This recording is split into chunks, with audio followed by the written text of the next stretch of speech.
This week on The Modified World, we sit with Ty and talk to him about his surgically pointed ears. That's right. So stay tuned. So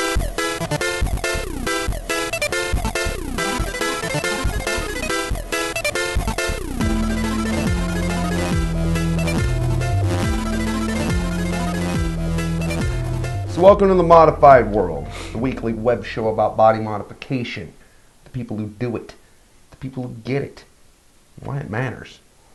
I'm your host, senior piercer at Pangea Piercing and the purveyor of the internet wackiness that is The Modified World. I'm JC Potts, and we're here today with the illustrious Ty from Titanium Body Piercing up in the Toronto area of Canada. We're going to talk a little bit today about, I don't know, probably his most visible and maybe hardcore mod, and that would be his pointed ears. First off, thanks for being so gracious as to appear on our show. Well, thanks for having me. The pointed ears were originally done by an artist in New York. Of course, we're not going to say any names for legal liability purposes. Back in 2004, when he was up in Toronto, as far as I'm aware, they're one of the first sets that were done, and a lot of people argue that they're the best set ever done. I have to admit, they're the nicest set I've ever seen. So, basically, procedure-wise, the ear was folded, cut in half, where the rims met. The rims were removed, and it was just sewn up right into a point. What was the healing process like? Healing was the worst. The ears had to be taped up for about 6 months. Oh, God. I personally didn't stick with it that long, but initially just taped up, and there was a lot of pressure on them. So just to kind of basically give that cartilage a new memory to kind of hold into that point. Because essentially your cartilage has what we say is a memory, and it's going to want to snap back. So just to tape them so that they kind of reshape into that new mold that you've given them. After had you maybe like your 1 year mark, did you have any residual discomfort or anything like that from them? No, not at all. Obviously, like, the cartilage is still trying to pop back, so as you felt earlier, you can feel the cartilage is separated a little bit. But other than that, the only thing that was really weird was the day after I got them, my hearing was a little enhanced.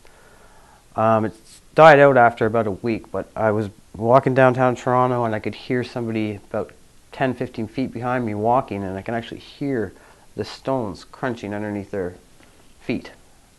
Gnarly. It was really weird, and most people that I've talked to with them have said that they didn't get that at all. So I don't know if it was just the way that these ones were shaped compared to the other procedures that were used, because as far as I know, the procedures have evolved quite a bit, and there's different methods of doing it, but this was one of the first methods. Right on. How about the care and maintenance on them? Difficult? Keep them clean, really. I use the leave it the hell alone method, you know. Which I'm a big fan of. If you don't introduce any dirty things to it, there's really no sense in cleaning it, right? True that. So if something was introduced, I just do a saline wash and just rinse it out and pat it dry, and just try to keep them dry as much as you can, right? Because you are dealing with sutures, and the last thing you want is wet sutures. No joke. No joke. So what would your advice be for anybody who's considering this mod? Think long and hard about it. Even when I was talking to the artist for quite a while, every time he'd be like, "Are you sure? Are you sure?" Even about 5 times right before we're about to do it, he was asking me, "Are you sure?" Because once you've done this, there's really no way of going back. Yeah.